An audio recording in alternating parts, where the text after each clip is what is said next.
Would you consider picking up the reins? Would you run for office? Here we go. Well, oh boy. Well, it's an honor to be asked and an honor to see that some people are okay with it. Those are just our friends. Well, that's Donald Trump Jr. playing coy with and keeping his option open as it pertains to running for president himself. Because why not? You know, like, hey, things suck. How about they suck worse? Good morning, everybody. Welcome to the morning broadcast. I'm in a good mood. I hope you guys are doing great. It's Wednesday, and this is what we're going to start today with. I hope you all are doing well despite it all. Let me start this clip. I really want to give this clip its due because there's like 100 things I noticed while watching it that is so notable. First of all, he clearly practiced going, "Oh, whoa, what? Oh, y'all want me? You want me?" But the crowd wasn't actually going along with it until he goaded it. Watch it again with that in mind. After President Trump steps down, would you consider picking up the reins? Would you run for office? Here we go. Well, oh boy. Well, All right. So observation one. Why did he act like people were clapping before they were clapping? And then they were like, are we supposed to clap? And he's like, oh boy. Oh my gosh. Stop. Oh my God. I can't. This is crazy. Number two, only people who have felt the life drain out of another person's neck go from a smile to a straight face that quickly. All right, let's watch again. Only someone who has gotten satisfaction out of feeling the life leave the eyes of someone that they're making eye contact with by the hand of their own can do this unironically. Oh boy. Well, I'm not accusing Don Jr. of any of the things I said. I'm just saying as a separate matter, no one goes from a smile to a straight face this quickly. That is psycho stuff. It's psycho time. All right, let's start this from the beginning and continue watching. This is Donald Trump Jr. going, me for president? We've all seen the reports. We know you're considering it. Stop with this. It's such an honor to be considered. Who's considering you? You're considering you. You're the only one. You're probably calling these reporters saying, hey, Don, this is not Don Jr. This is Wonald Jr. And I hear people are talking about Don Jr. for president. Maybe you should ask him about that. Don Jr., are you thinking about running for president? Oh, thank you. Stop it. It's an honor to be considered. While we watch this, please do click the subscribe button and the join button if you become a member while we're watching this live. I will read out your name while we go. The members make the show possible. And don't forget, we are doing a live show. The tickets are flying off of the shelves. It's been really exciting to see. By clicking the link in the description of this video or the podcast platforms, and then also, of course, going to lukebshow.com/live is where you can get your tickets. Austin, Texas, July 5th. It's going to be a ball. After President Trump steps down, would you consider picking up the reins? Would you run for office? here we go. Well, oh boy. How about...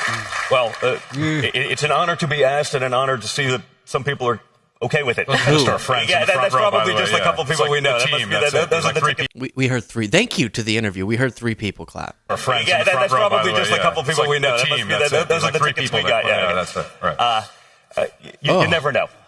Right now, this has been my focus. I think it's not just about government. It's also about, the business sector doing that. I think when we saw, again, the woke ideology that has taken over corporate America for the last decade or so, being on the forefront of combating that insanity, I think is fundamentally important. I think those two things have to go hand in hand. So the answer is, I don't know, maybe one day, that calling is there. I'll always be very active in terms of being a vocal proponent of these things. I think my father has truly changed, the Republican Party. I think it's the America First Party now, the MAGA Party, however you want to look at it. After President Trump. All right, so there's more now. Observation. Sorry to our podcast listeners, but I'll try to describe this. For some reason, it looks like his legs are that of a child, but his body is that of an adult, and it's confusing to me. Imagine you took his legs, normal human legs, but then scaled them down like 40%, and then put those legs onto the normal body of Don Jr. Did a little like Mr. Potato Head reconfiguration. That's what we have here, and he's sitting. It just everything's weird about his whole vibe. And then he knew he was going to be asked this question. Let's be clear. But then still give such a bad answer. I just think that it's honor to be considered, and that some people are okay with this.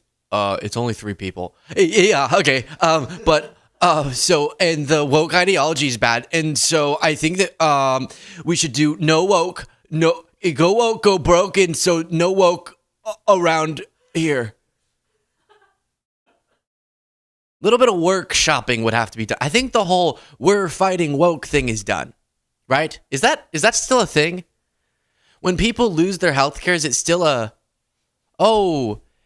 the non-binaries are getting out of control, When people are seeing Trump destroy global relationships we've had for decades, is it really time for, I don't think being gender fluid is a thing. Like, is that, CRT courses are making people hate themselves for being white. We need to stop teaching kids to hate themselves for being white. Is that still a thing? Are we still doing that debate? I'm asking. Are we? I thought it was over. But maybe that's what he's going to try to run on. This wokeness is out of control. Trump's the president, dude. Okay? Y'all won everything.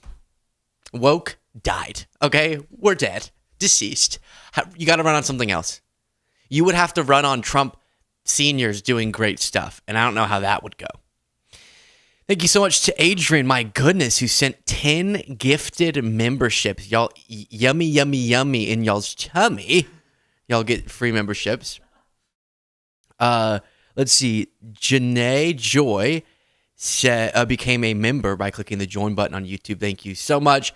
Victoria T said, Beasley for president. Have you ever considered running for office? Oh, boy. Here we go. Oh, God. Okay. Oh, wait. Stop. Oh. It's an honor to be considered. I'm a little young, guys, but oh, you're pulling me into it. Gosh. Very sweet, though. I appreciate that. I would put a big bet that I would be better than Don Jr. at least. Low bar, but I would be better than Don Jr. All right, moving on from Don Jr. Fighting the woke ideology. So brave. You killed it already. Here is another example of Republicans. If you don't, here's their rule, right? If you don't feel like you can defend your stance, don't. Defend an imaginary stance that you have. Pretend like your stance isn't what it is. Same thing here. If you can't defend the bill, pretend like the bill is something that it's not. That's the strategy they're deploying. Just live in an imaginary world. It is adding $600 billion to the deficit in 2027. So what do you want to say to your colleagues who say, look, many of these policies are structured to expire to decrease the total cost, but if made permanent, the bill would add $5 trillion to the debt? Well, we're not adding $5 trillion to the debt. We're actually decreasing, turning the trajectory in the right direction. It's a really good first step. What we're doing here is we are reducing the trajectory of federal spending, which has never been done, and we're providing tax cuts and tax relief for American families. This is not even accounting for what revenue may be generated from Trump's tariff plan, from the Doge Effect that we've seen. Aaron Hochul? Aaron Hochul. the Doge effect. Doge, speaking of things that have died, Doge died. Doge dead. R.I.P. Doge. Which Elon nearly admitted during that wacky interview we covered where he melted down yesterday because it went from we're going to save $2 trillion to $1 trillion to $100 billion, and now it's just we advised well, and we're really proud of the advisory role that we played. So Doge is not. They're talking about trillions of dollars of tax cuts, and Doge quote unquote saved like a penny in the grand scheme of things, right? Which is why spending has still gone up even despite the supposed Doge savings. But everything she said there was just so backwards. And they keep doing this. I forget who else we saw. Oh, obviously Caroline Leavitt. Yeah. She got asked and had the same, oh, no. The bill actually decreases the deficit, which I'm like struggling to think of new words to speak out to you that properly articulate the level of absurdity there. No one even, I guess they do now, but no one before then even disagreed.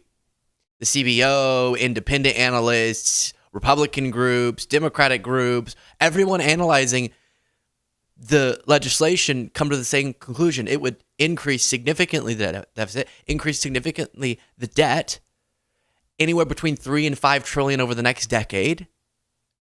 Trillion. T like Trump, trillion.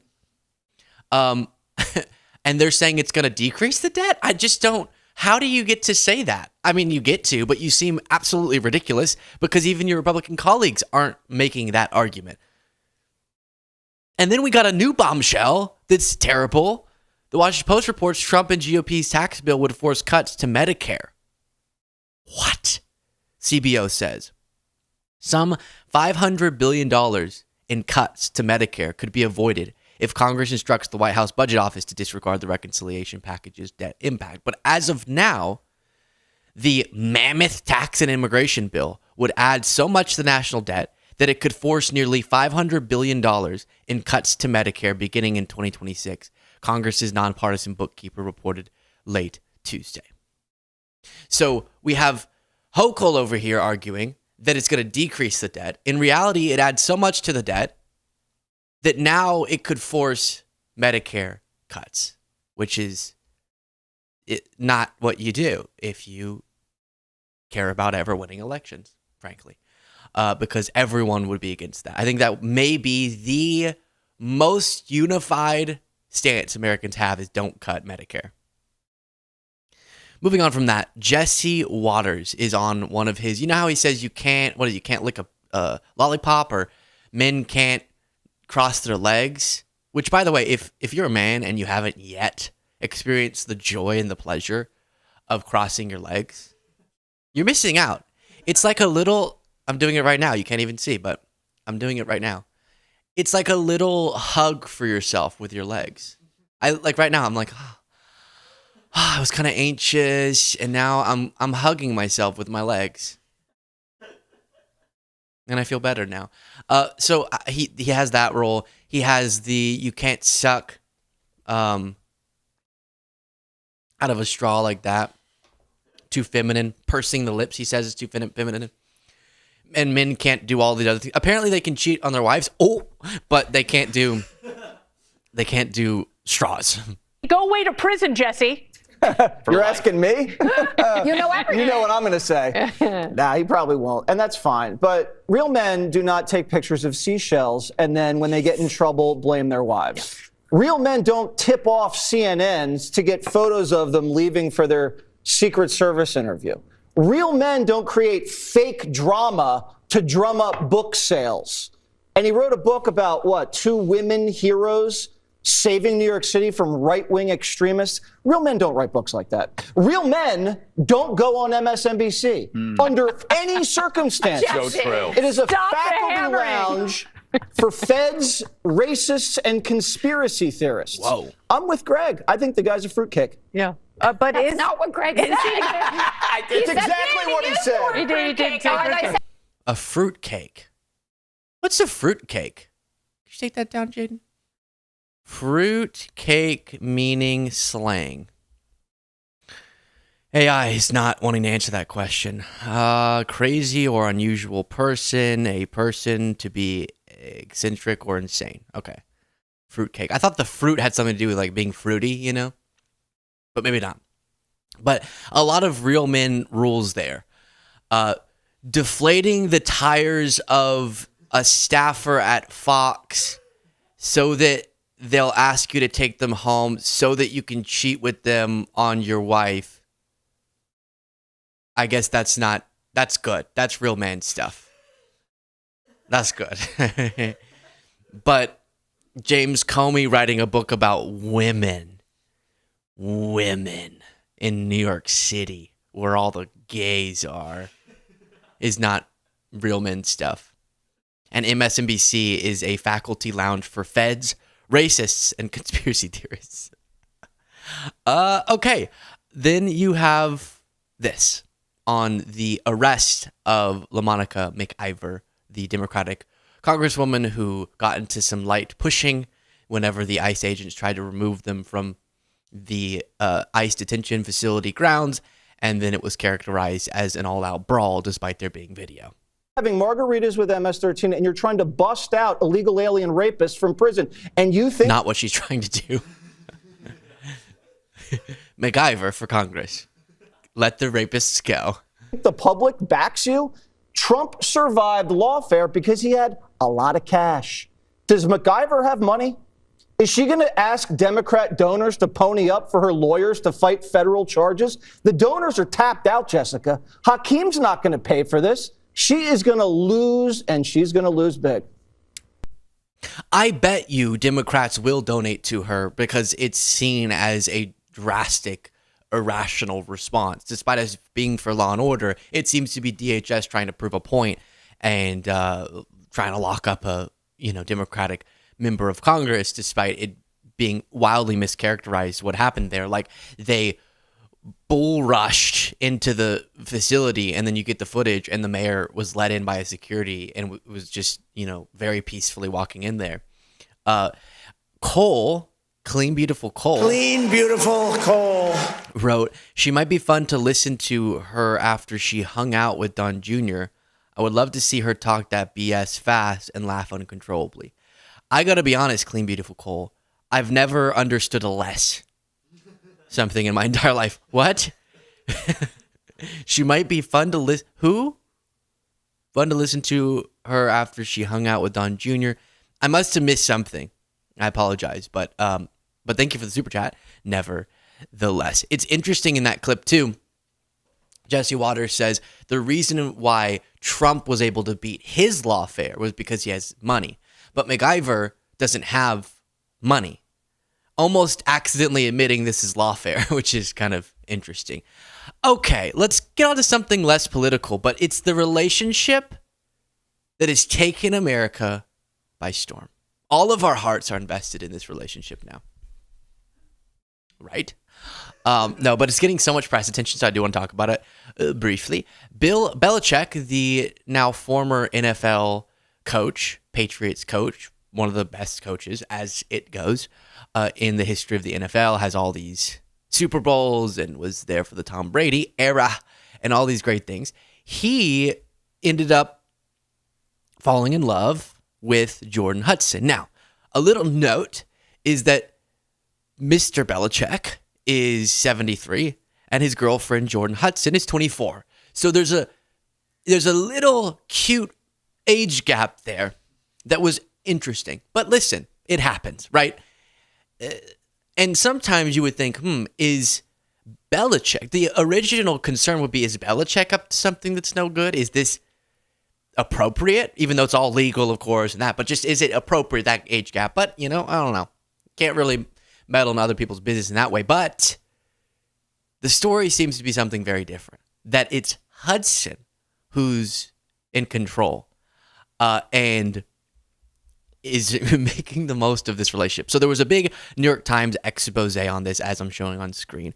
And I think that before diving into some of the bombshell anecdotes from this as to how she kind of just took over his business, get it, girl? Girl boss. you have, let's go back a little bit to sort of walk you through if you missed this. Again, NFL, renowned coach, 73, Jordan Hudson, who I think before this was just a person, right? She doesn't have, do you know, does anyone in this room know? Nothing, like not famous or anything.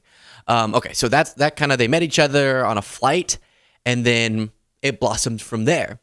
And this interview is what kind of launched, even beyond what the discourse already, their relationship into public dialogue.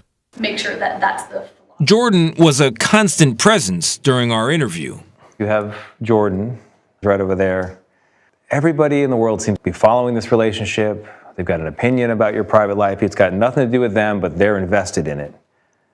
How do you deal with that?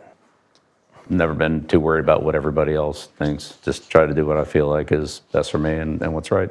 How did you guys meet? not talking about this. No? No. It's a topic neither one of them is comfortable commenting. All right. Bill, you're giving off weird vibes. Jordan, put this back on screen. You're giving off bad vibes. Like, this is not how this has to be handled. I'm sorry you're in the public eye. If you didn't want that, you do post about it a lot, so I think you're kind of okay with it. But I get it, man. Okay. Sometimes I feel like I'm in a fish tank. I can't live a normal life, you know? But, I mean, the relationship that I don't have is just all over the interweb all the time. But, that aside, little advice, don't act so strange. Like, in an interview, he just asked, how'd you meet? You can just say, we met on a plane. Is there something bad about the way you met? I don't think so. You've talked about the way you met. Because this makes it so suspicious. We're not talking about this. How do you deal with that? Never been too worried about what everybody else thinks. Just try to do what I feel like is best for me and what's right. How did you guys meet? Not talking about this. No? No.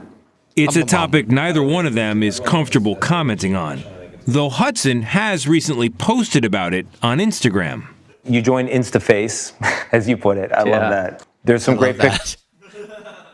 I love that you said the wrong word. I feel like I just realized I said that exact same thing last time we covered this. Wow.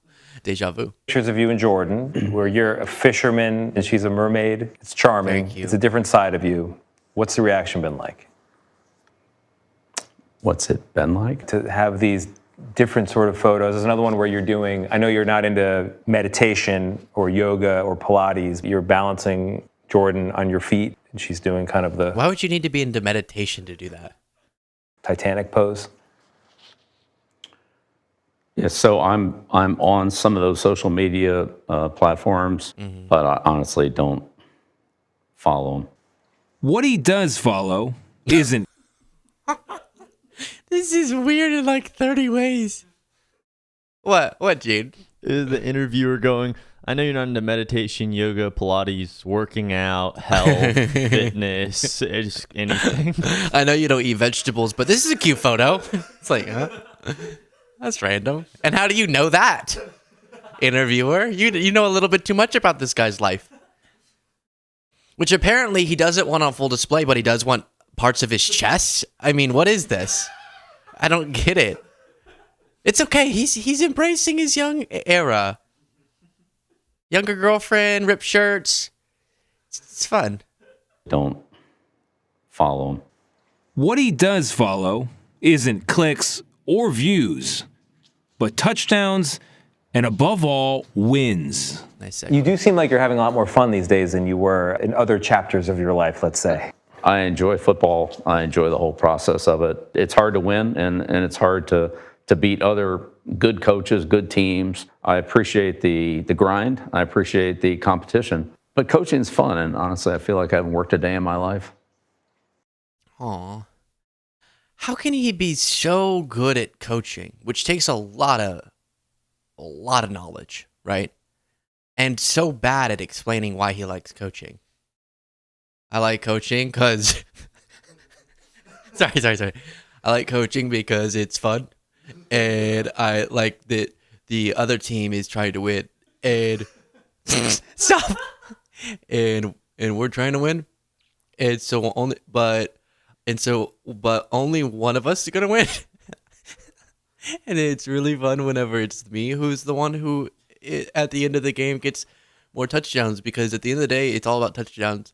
Well, I guess also field goals and it's extra points, but touchdowns are really the big part. Oh, and also I like the part that is fun. But he's a genius, with his coaching abilities. Well, then the drama thickens because Bill Belichick's daughter-in-law, Jennifer Schmidt, criticized Jordan Hudson. Oh no, it's getting juicy. Bill Belichick's daughter-in-law has entered the chat amid the Oh fallout. gosh, E-News, it's so cringy. Bill Belichick's daughter-in-law finna enter the chat.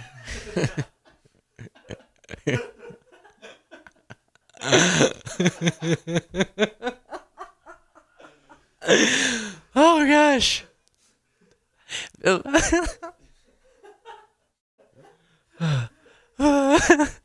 Okay. Bill Belichick's daughter-in-law has entered the chat amid the fallout from the former Patriots' April 27th interview with CBS Sunday Morning's Tony Dokoupil. Bill's daughter-in-law, Jennifer Schmidt, weighs in on the viral interview, and his girlfriend, Jordan Hudson. Jennifer, who's married to Bill's son, Steven, takes to social media to share what she really thinks about the situation. Underneath an Instagram reel from Rob Gronkowski and Julian Edelman's podcast, Dudes on Dudes, where the former Patriots stars came to Jordan's defense, Jennifer publicly criticizes Jordan for her part in the controversial interview, writing in response to a comment by comedian Nikki Glazer, who was also supporting Jordan by acknowledging this is what publicists do. Jennifer noted, publicists act in a professional manner and don't storm off set delaying an interview. Her comment comes a day after Bill Belichick himself defended his girlfriend, who is almost 50 years younger than him, arguing that she was in the right to put her foot down on the subject. He said in a statement to E! News that his... All right, I'm gonna go there. I'm gonna read. If ever you're like, why is he not reading, or thanking me for becoming a member, it's just because I got really distracted by people entering the chat. And I will get to it. Cole is talking about Caroline Levitt. Thank you for the super chat. Haley became a member. Haley Twombly. Thank you so much for becoming a member. I appreciate you so greatly. Penny Loop said, "He who sows the wind shall reap the whirlwind." True. My grandpa used to tell me that. Nira Doodles became a member by clicking the join button on YouTube. I appreciate you so much. Victoria said, "Brilliant edit, y'all," with a super chat. I appreciate all of you so much. All right, we're going to go there. They said they're almost 50 years apart. Just imagine it for a second. I'm sorry. You're famous. People talk about it. Just imagine him being like 48 and holding a newborn baby and saying, one day we're going to be together at 48 or something. Yeah. But love is love.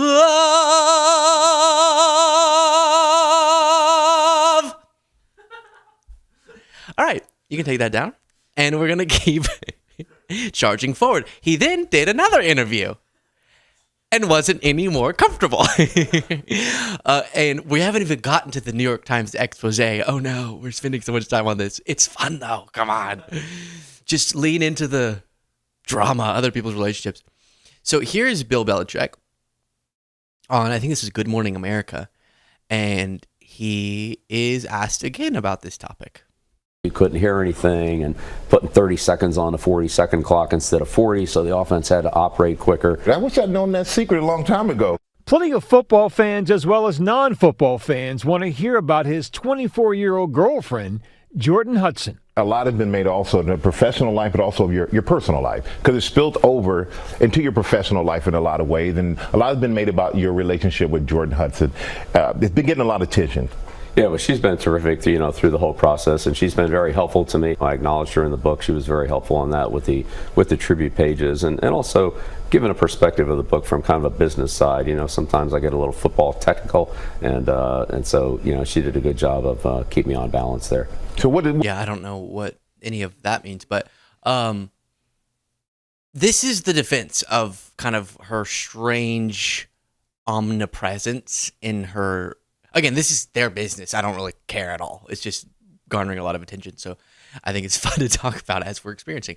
But I think a lot of people are saying, hey, don't give her so much heat. She's just acting, yeah, she's his girlfriend, but also as like his publicist and business manager, which is fine. That can work. I have a lot of, not romantic, but, you know, intertwining personal relationships with work relationships. You can manage that. Doesn't take away from the imagery being just absolutely bizarre and how she handles it being bizarre. But I think that's kind of the justification. What did Jordan mean to you?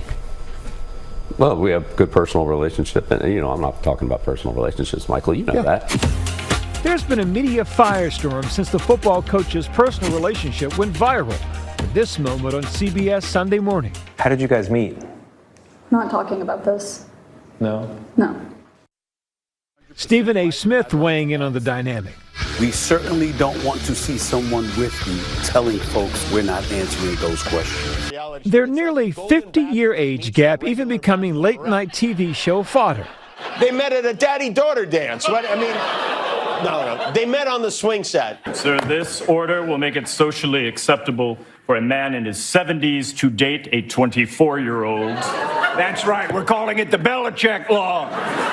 We're going to make girlfriends young again, okay? Welcome to Dudes on Dudes. I'm Julian Edelman. Dudes on Dudes. Is that Gronk? Gronk. Dudes on Dudes. That's fun. Rob Gronkowski. A couple of his former players coming to Belichick's defense online. She's becoming his representative on top of being a girlfriend. I mean, it's 2 for 1 in my eyes. Whether you like it, despise it, love it, can't stand it, you gotta respect it. While the couple won't discuss their relationship now, Hudson wasn't so shy before. Okay, so wow, that's a whole world I'm not in. Just like sports commentary. It seems fun. What the hell was that? So, Mediaite reports 4 wildest details from the New York Times' stunning report on Bill Belichick's girlfriend. According to Hudson, she and Belichick are engaged. That's number 1. Number 2, there's a show HBO produces called Hard Knocks, and it follows usually NFL teams.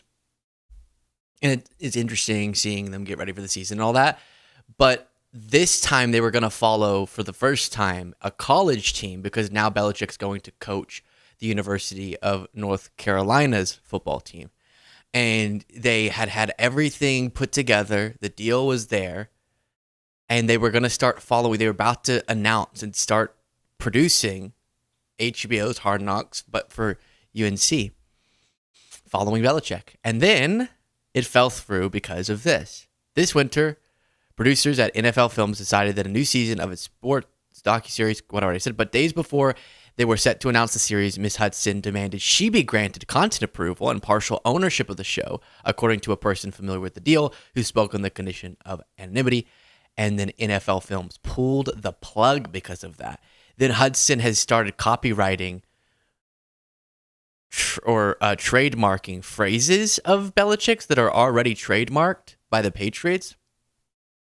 But then she'll do, instead of like No Days Off, which already has a trademark, which it's weird you can trademark phrases, but she'll do Bill's version, like Taylor's version, to get some of those trademarks. Again, maybe she's managing his business. That could be fine. It could get complicated, but then she started dabbling in politics. Just to read the beginning of this. The 73-year-old's relationship with 24-year-old Jordan Hudson has seemingly been under a microscope in several weeks due to a viral moment during that interview. Since then, reporters have sought to dig deeper in their life, and talks about how she's amassed a real estate portfolio rapidly, and just a very fascinating series of events. Okay, we'll put that aside for now. I know you're thinking, oh, Luke, more about Bill Belichick. I want to hear more about Bill Belichick. No, I'm sorry. We have to move forward. We do. Here is reporting. Well, first, let's see if there's anything. Does he yell touch? Nope. Not going to read that one. How dare you, Jaden? Jaden's just doing me dirty. Okay. Nira said, I just don't know. Thank you for the super chat. I just don't know if there's going to be any double entendres or anything that I'm going to regret reading. Janae said, first time watching live. You have family with different political views. Same. Thank you for helping me feel less alone. Thank you, Jaden and Clean. Beautiful Cole, too. I love you back. I love you back. Yes. No, I really appreciate that. And then William Deskin became a member by clicking the join button on YouTube. I appreciate that greatly as well. All right. Elon Musk is obviously out at Doge. That's been the case for a while now. And he tries to say it's because of this or that, or my work here is done, right? And we looked at that crazy meltdown interview of his where he made some of those arguments. But the truth is in the numbers, as Harry Enton will break down. Which, again, I want to say, sometimes when Harry Enton will break down numbers that people don't like, people will give him heat. Don't mess with Harry Enton. I love Harry Enton. How low can you go? Oh my. Okay, take a look here. What is, wait, how's it go on Jeopardy? What is Bill Belichick's dating question? How low can you go? Oh my. Oh. What Bill Belichick said about Jordan Hudson's age. About his girlfriend's age. I don't know. You get the point.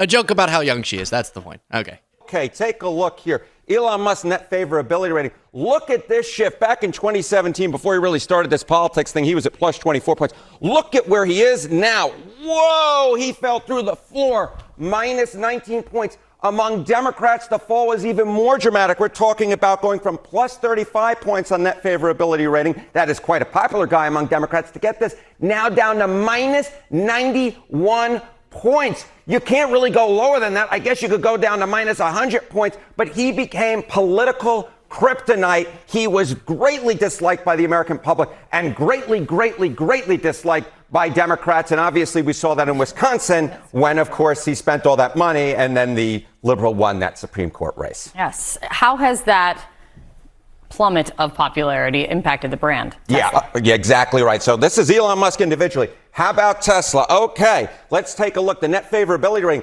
Look, General Motors, we're going to compare General Motors and Tesla. General Motors, quite well liked by the American people, plus 23 points on net favorability rating. But look at Tesla, minus 20 points. So this idea that Tesla could somehow separate itself out from Elon Musk, the American people saw it the exact same way. And of course, Tesla is a business. They're in the business of selling cars. Awfully difficult to sell cars when you have a minus 20 point net favorability rating driven by Elon Musk's net favorability rating right around the same.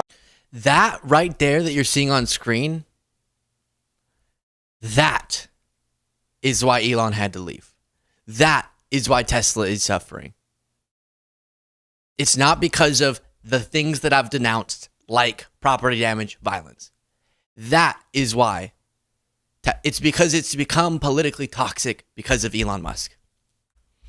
And that matters. And as I told you before, public backlash literally got Elon to back away from this and say he's looking at backing away from or intending on backing away from investing as much in political campaigns, which is the opposite of what he was saying he was planning on doing just a few months ago. So when it feels like we're completely helpless, things can change because of public backlash.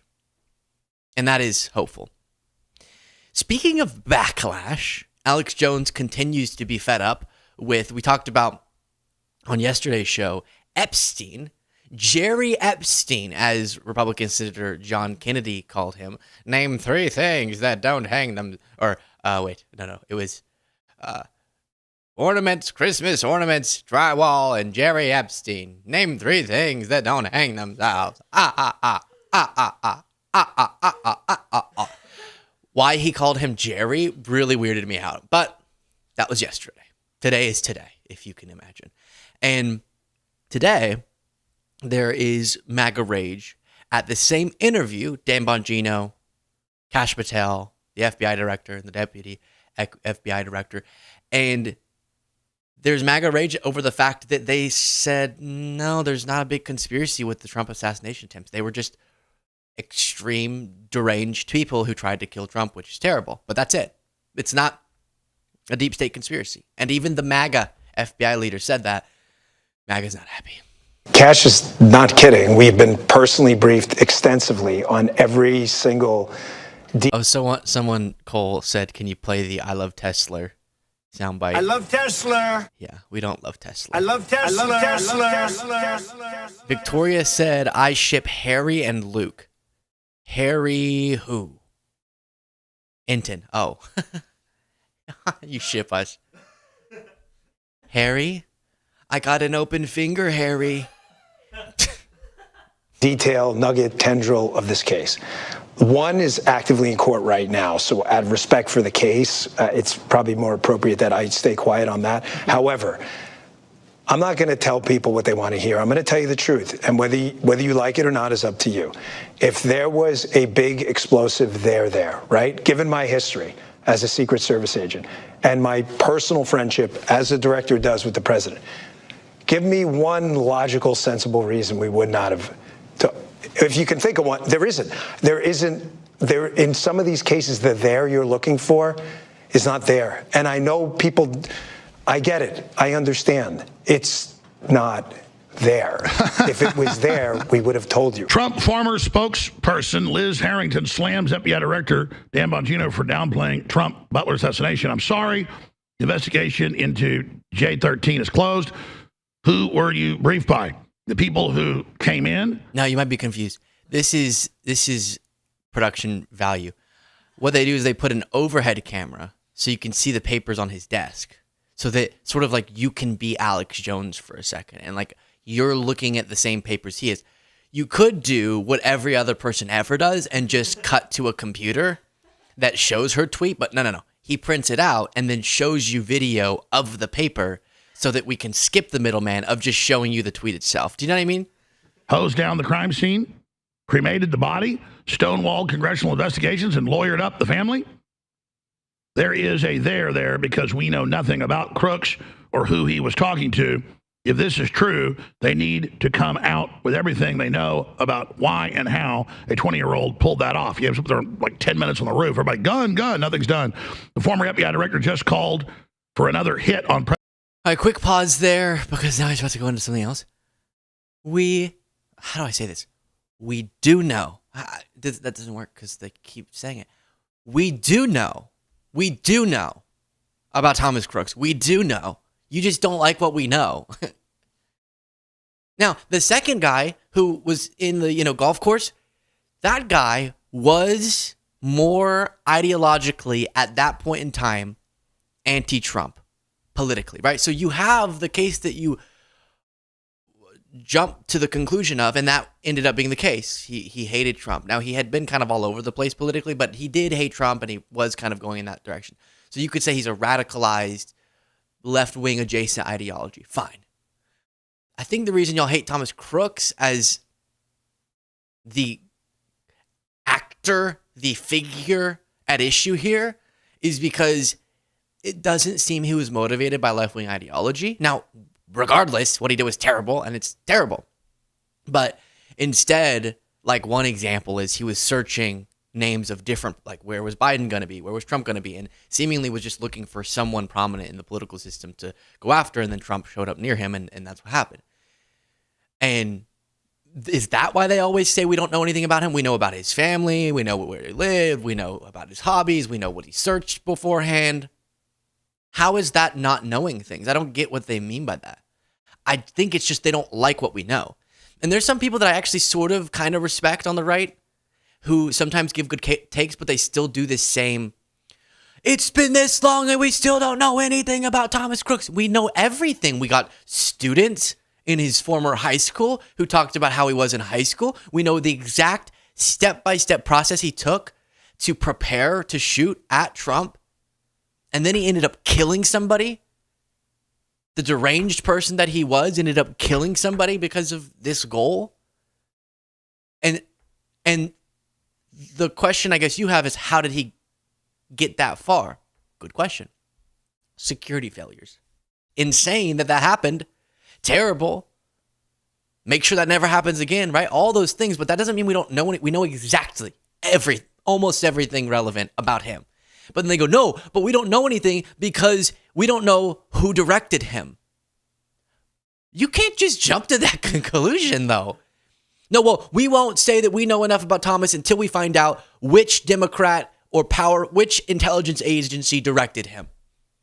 Hey, what if your conspiracy's wrong? What if it was just one guy? Like, you know, all the mass shootings that happen? It's not a conspiracy. It's just one demented person goes and does a terrible thing. It's like that. They can't accept it. It has to be someone directed. We still don't know anything except for his entire history and every detail about his life. Or who he was talking to. If this is true, they need to come out with everything they know about. Nobody!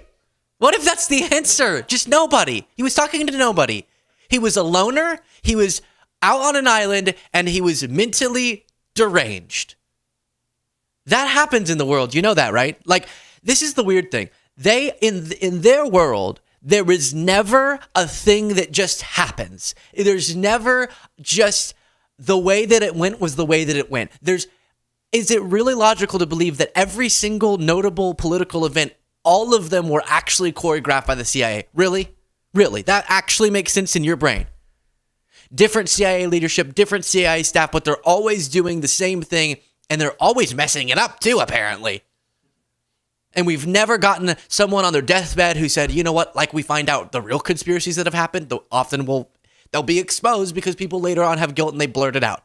Or someone leaks it to the press. Or someone finds it in some document somewhere.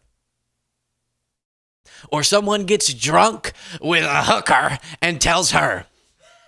All right? But it comes out. But in their world, none of the things came out. Except for me. And all of these are conspiracies.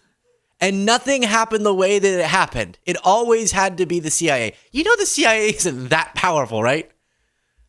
Yeah, it's done some crazy stuff, but it's not powerful enough to choreograph everything all the time, no matter what. Ow, I stubbed my toe. CIA. There is a there because we know nothing about Crooks or who he was talking to. If this is true, they need to come out with everything they know about why and how a 20-year-old pulled that off. You have there like 10 minutes on the roof. Everybody, gun, nothing's done. The former FBI director just called for another hit on President Trump. No, he didn't. That'll just get covered up. We must get serious about what is going on. Yeah, it was the deep state 100%. And it's being covered up. Who? I want to know who the deep state is for Christmas. All I want for Christmas is to know who the deep state is. Know who the deep state is. I do, front teeth. Name one deep stater. Can I join the deep state? How do you apply to be in the deep state? I'd be really good. I can keep secrets. We must get serious about what is going on. Yeah, it was the deep state 100%. And if it's being covered up, then that green lights them to do it again. And you know what Comey just said? Let's 86-47 instead of 48-47. We've got some very disappointing, disturbing things coming out of Kosh Patel. Why is his mouth like that? His mouth. He's doing very weird things with his mouth. It looks like at any moment, he could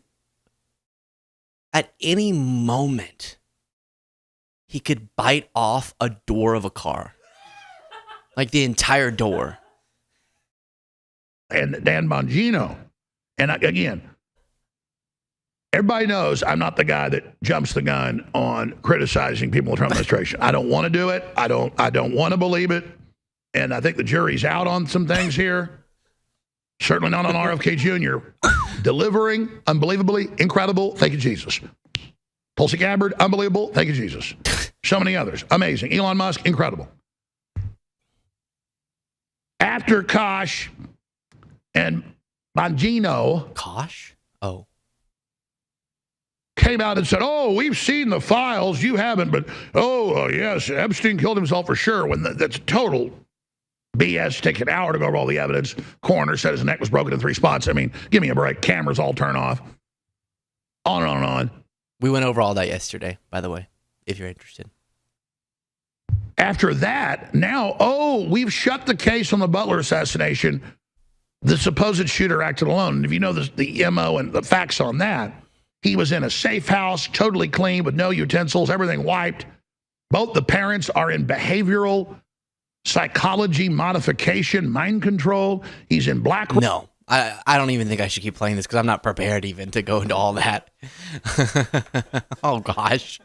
The parents are in mind control. I don't know what the that was. Nothing ever happens. It's all the deep state. It's such a nice world to live in. I want to live in it.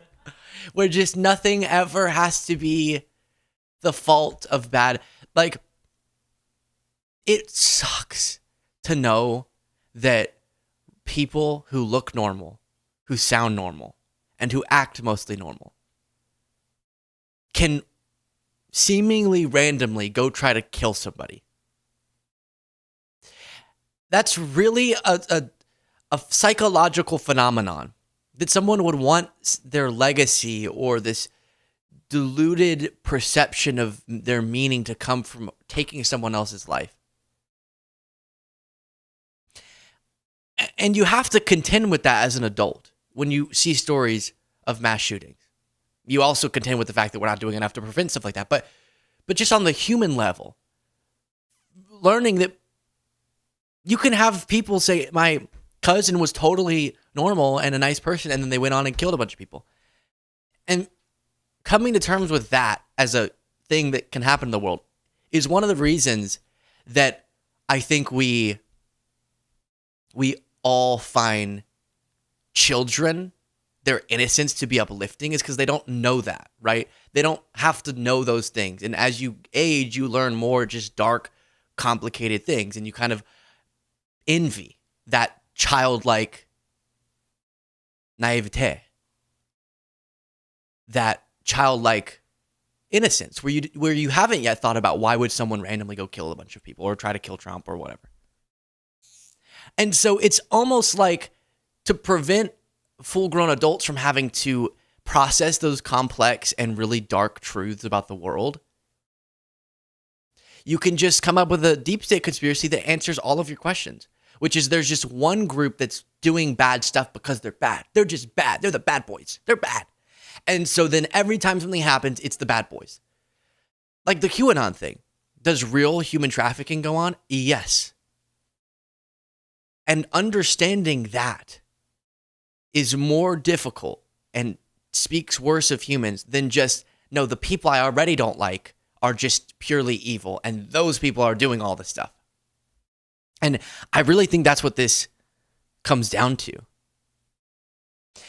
All right, let's get into the Biden drama, even in the wake of his cancer diagnosis, which is extremely heartbreaking, and we're wishing the absolute best to him and his family. You have full-blown selling that book, baby, from Jake Tapper and CNN, which I was asking Jaden, and we're having a little bit of a hair debacle today, but just chill, okay? It happens. And Luke, get a haircut. I just got one, but it still's long. It was weird. I was like, you forgot here. So I was saying to Jade, does CNN get a cut of this book? Like, why are they okay with him selling it so hard on their airwaves all the time? Now, what is my take? Even with the tragic news of Biden's cancer diagnosis, I still think a retrospective of what went wrong, how we lost, what details could have made the decision for him not to run earlier if they had been more transparent. I think all that's actually totally fine to talk about. I think it's important that we don't just charge forward and sprint past a real mess up. The Democratic Party messed up, which is why they lost to Trump, and that's terrible. And now we're all suffering the consequences. So that's important. But I get why people are mad at Jake Tapper. There's his vibe is a little bit confusing. And then it seems like maybe he wasn't the best person to write the book, because he has supposedly personal beef with Biden. Quote, "This is my network," Jake Tapper fumed that White House shut off his access. And this came before the 2024 State of the Union address. Tapper wanted to be invited to the off-the-record briefing beforehand, but instead someone else was invited, Aaron Burnett. And Tapper melted down, supposedly. He was raging. "I'm Jake Tapper, and this is my network," he would say, when he was calling White House officials saying, "I should be at this. This is my network." Don't say that. This is literally called The Luke Beasley Show. Like, that's the whole name of the show. And I would still rather vomit my eyeballs out than ever hear myself go, "I'm Luke Beasley, and this is my show. You need to invite me. Have you heard of the Luke Beasley Show? Well, I am that name. That is my name." And he's not even the only. I'm the only one on this network, baby. But he is on a bigger network. Yeah, other people are going to invite Jake. And then Jake's spokesperson responded by saying, "Jake pushing the Biden White House for access isn't noteworthy. In fact, it happened all the time." So again, let's talk about it. Let's talk about how Biden staffers did all these things to try to conceal the extent that then came out full blazing at the debate of his struggles in articulating himself. And that's important. It is. So I'm not all the way in the other camp that I've explained the two camps, which is one camp. These are the two people screaming at each other, and I'm standing kind of in between the two shouting, and I'm going, "Guys, stop it."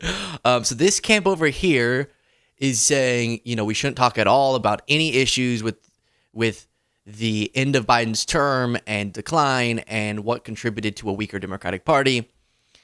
Things that I got wrong. I'm saying I also got things wrong in the lead up to the election. Seeing the results of Biden's governance and maybe not taking seriously enough that the ability for him to go out and speak concisely and effectively is an important part of the job too, right? So we all are doing introspection, but I think that introspection is uncomfortable, so then people scream at each other over it. So the one camp is don't talk about it at all. Shut up and move forward because Trump's terrible. And then the other camp is really all we should be talking about. And we should blame all of what Trump's now doing on the fact that Biden was having his decline and that there was some effort to not make that so known, right? And that's like all of our emphasis in every single segment should be, make sure to get the book Original Sin by Jake Tapper. I think both of those are wrong. I think we need to do a nice balance of putting the proper emphasis on, listen, what happened. It's time to analyze the current president. We can't do bad coverage of and not urgent enough coverage of Trump now just because of the mess ups of Biden, especially given that whatever cognitive state Biden's in clearly would have led to much better results over the next 4 years than Trump, no matter what, given all the terrible things Trump is doing. And let's thoughtfully, as adults, maturely analyze what went wrong, what happened, what wasn't transparent enough, what could have changed the results, and figure out how we move forward from there and not be weary of criticizing the guy that we were advocating for in the election, which I stand by advocating for him against Trump, even if some of my particular arguments I might want to tweak a little bit retrospectively. So I think it's somewhere, every issue in politics isn't like this. A lot of issues aren't. But in this issue, I think it's a little bit in between the two sides that are shouting at each other over this. So what's happening is Jake Tapper's coming out. He's going on right-wing shows. He's talking about all this stuff. And then there is I want to say again, there's justification to be very upset at what happened, obviously. Now that Biden's been diagnosed with cancer, there's just an extra layer of sensitivity, and I don't think Jake Tapper's going to strike the right sensitivity talking about this. So here we go. Hunter Biden's now responding to Jake Tapper's allegations and is saying this is a part of a years-long feud and cites a story of when Bo was dying. Hunter is alleging that Jake Tapper was pestering him trying to get a scoop while Bo Biden was dying, and Jake Tapper has incessantly denied that. Tapper repeatedly called Hunter during Bo's final days, and Hunter's message was, "Go F yourself, Jake." Then they reportedly came face to face at the 2018 Super Bowl. Tapper extended a hand. Hunter warned he'd knock him out, if not for the public setting. Breaker reported that Tapper demanded an apology from Joe Biden for his son's behavior. From Joe Biden? Why does Joe Biden need to apologize? I want your daddy to come tell me he's sorry for you because you punched me or didn't punch me. You said you were going to maybe punch me if we were somewhere else. Unbelievable. No, I mean, Hunter, I don't know, Hunter. Let's just, one note I will say, if this is true, that I've heard Tapper saying a lot, which makes me very uncomfortable, is that Hunter was like making a lot of big decisions for the family and was giving Biden a lot of advice. I think Hunter's the wrong person for that. Let's be clear. I want to make that clear. That may have led to some bad decisions that were being made. I don't think Hunter is the right guy for that job. Okay. I don't think so. Hunter, let's maybe not Hunter. But let's see. And then again, Tapper said Hunter did once confront me at a Super Bowl party, but it was over an unrelated issue. Coverage he wrongly believed I had done regarding divorce allegations of drug use and using prostitutes. And then Breaker confirmed that Tapper did in fact cover Hunter's alleged drug use. And there's just, everyone's denying what happened, and apparently there's a feud there. Okay, but this is building to me making the point. And then we'll look at friend of the show, Don Lemon, saying, sort of on this side of the argument, saying, let's stop talking about it. But you see all this? Tapper, he's at a Super Bowl party, he's chit-chatting with Hunter, they're arguing, and then Tapper's here, he's there, and I want to go to the Biden thing. And this is why we moved back to Austin and closed the door on meeting people.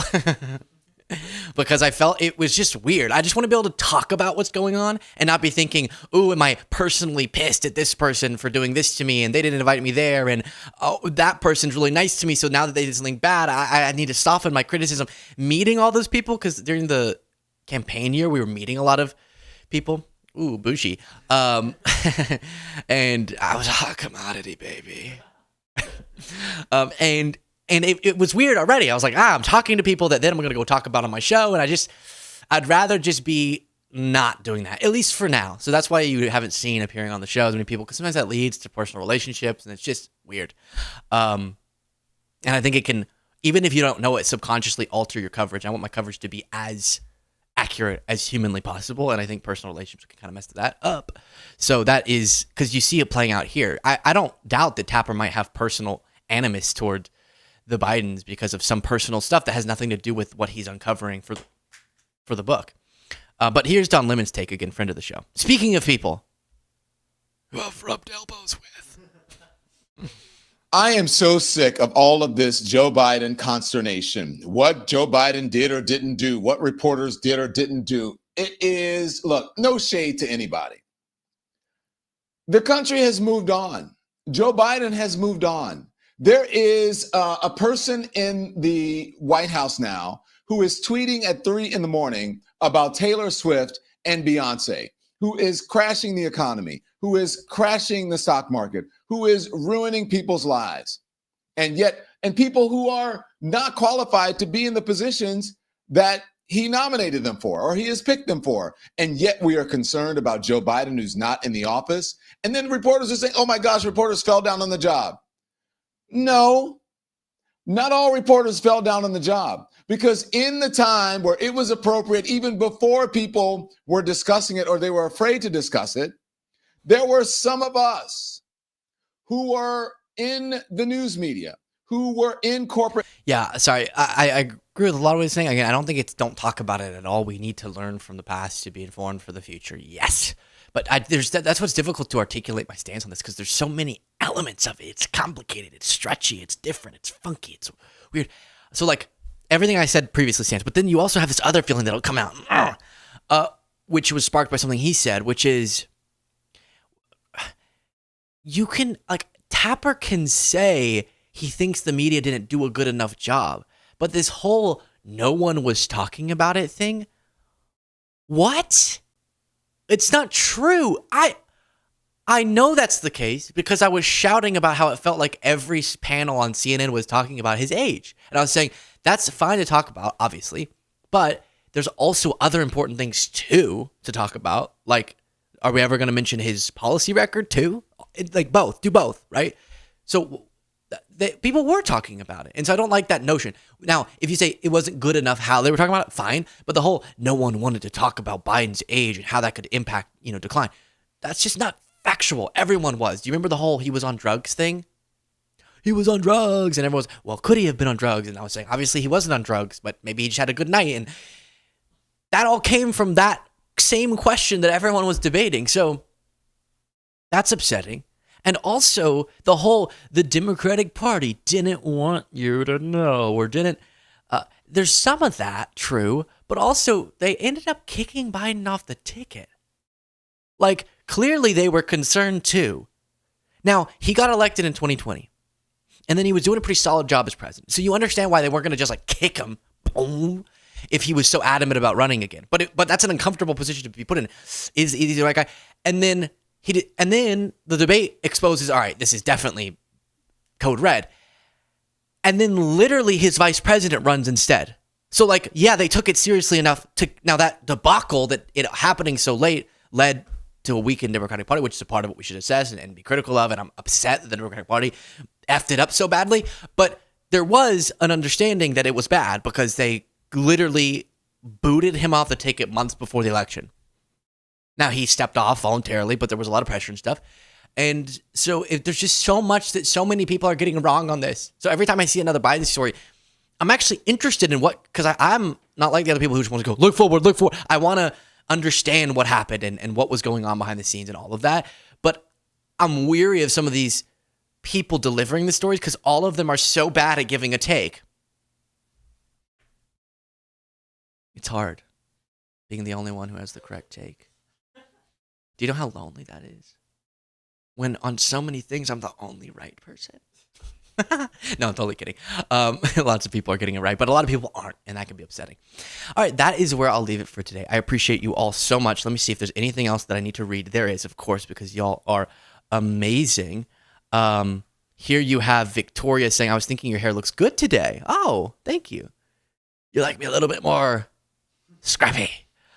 And then Kaylee Meyer became a member by clicking the join button, and I appreciate you so much.